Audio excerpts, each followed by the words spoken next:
So just take us back to like, where did you come from? Tell us about your first business, and when did you realize that, hey, this is something that that I want to do, and then this is something that I think I've kind of figured out a model to be able to help other people. In 2010, I was a school teacher who was not getting his contract renewed for the following school year because of the budget cuts coming out of the Great Recession. And I had to make a decision about the next stage of my career. And I made the decision, although somewhat reluctantly, to go into business ownership. And I really didn't know what entrepreneurship was. I just certainly didn't know how to spell the word. But I thought I'm gonna start a business. And so I started this business based primarily on the fact that I knew how to sell, because I'd been in sales before and I knew how to sell. I thought I can sell anything. So let me get into this business. And I started that business. And over the course of the next 6 to 7 years, I built a very successful multi-million-dollar business. We ended up getting recognized in Inc. magazine a couple of times, Entrepreneur magazine, a lot of other awards locally and nationally. And I thought, man, this is the pinch me life. I was making $38,000 a year the last year I taught school. And now, let's just say I'm making a lot more than that. So things were going really, really well. Well, in 2019, 9 years passed.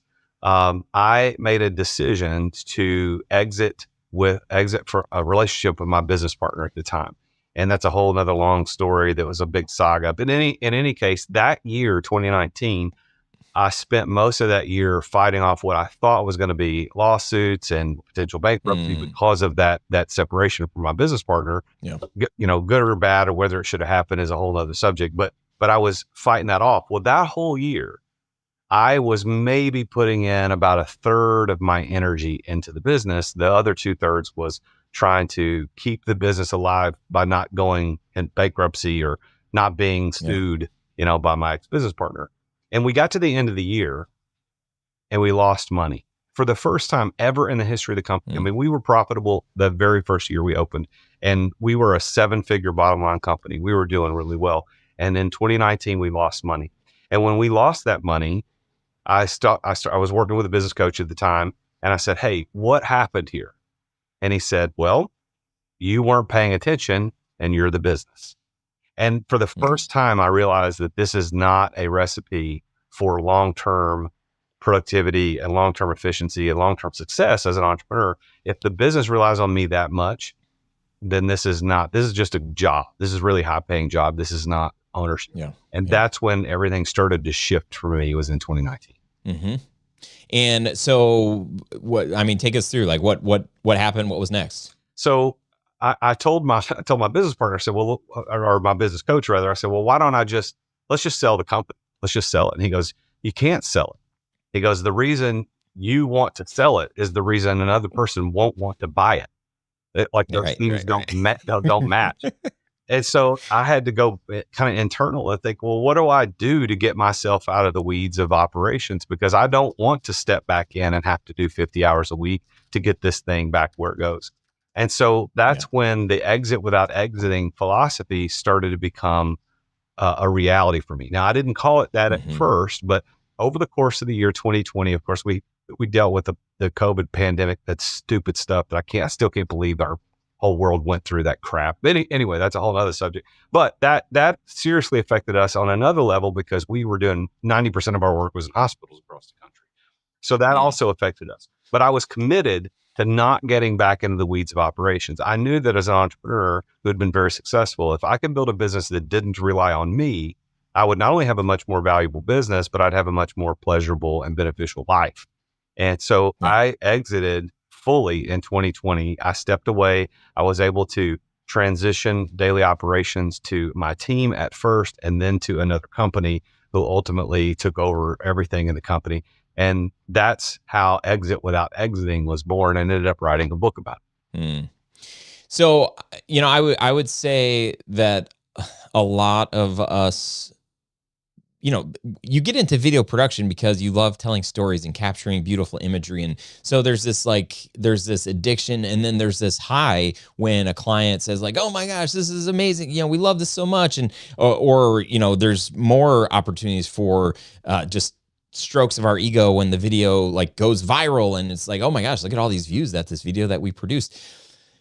So to have a feeling of like one day thinking like, why would I ever want to step away from this? Like, I know there are so many people listening to this episode that are like, Ryan, what are you talking about? Why would you start a business that you wouldn't want to run? Like, you know, we get to tell these amazing stories. And well, when you've been doing it for 20 years and you know, you've got a family and you've got other things and other passions. Like, my business is not my greatest passion. I'm so passionate about it, but it's not like, that's not my thing. Like, I mean, I do think about it a lot, but like, there are other things that I want to do in my life, and ultimately, I just want the choice, Yes, and the opportunity. You know, I think exit without exiting to me just means like the business doesn't rely on me anymore. Right? Like, sure, I can speak strategy and come up with ideas and still do sales because I'm so passionate about this, but it doesn't need me to move the needle anymore. And that's, I think for so many of us, we just get stuck as being the person who is, you know, I'm the boss and every big question has to be asked of me, and it just feels like a trap. it is a trap. That's called the ironic prison of entrepreneurship. And you use the word choice. And here's the first and last choice most entrepreneurs make is to start the business, because beyond that, oh man, they don't get to make the choices anymore because they have chosen to start a job, although they thought they were starting a business. And listen, yeah. And I want to say this too, because I think there's a lot of people who talk down to owner operators, which is something I don't ever want to be. But look, if you want to be an owner operator and you're completely cool with that, and you're ready to ride into the, you know, the 60s and 70s, you know, working until you get to the end and you're ready to retire. Listen, if that's you and that's what you want, that's fine. But do not pretend that you are as this entrepreneur and you're in control of your destiny and you own a business when in fact you own a job. Those are two very different things. Business owners aren't always entrepreneurs, and that's okay. We need both, but listen, entrepreneurship is very, very different. It's about something different. And I think the word choice is the optimal word, Ryan, that you used just a minute ago. Mm-hmm. Hey there, it's the real Jason Duncan. Thank you for watching this video. If you are an entrepreneur and you've ever thought about what it's going to be like when you get ready to exit your business, I'm the guy you want to follow. So make sure that you've subscribed to this channel and go check out the link in the description, therealjasonduncan.com. Check out the resources I've got for people just like you, as an entrepreneur who's trying to get his life back, get her life back, get your time and freedom back. We've got a couple other videos you might be interested in. There's one here and there's one here. If that's what you want as an entrepreneur, if you're being trapped in your business, then I can help you get out of that. So go to therealjasonduncan.com. The link is in the description, and check out one of these videos. I'll see you next time.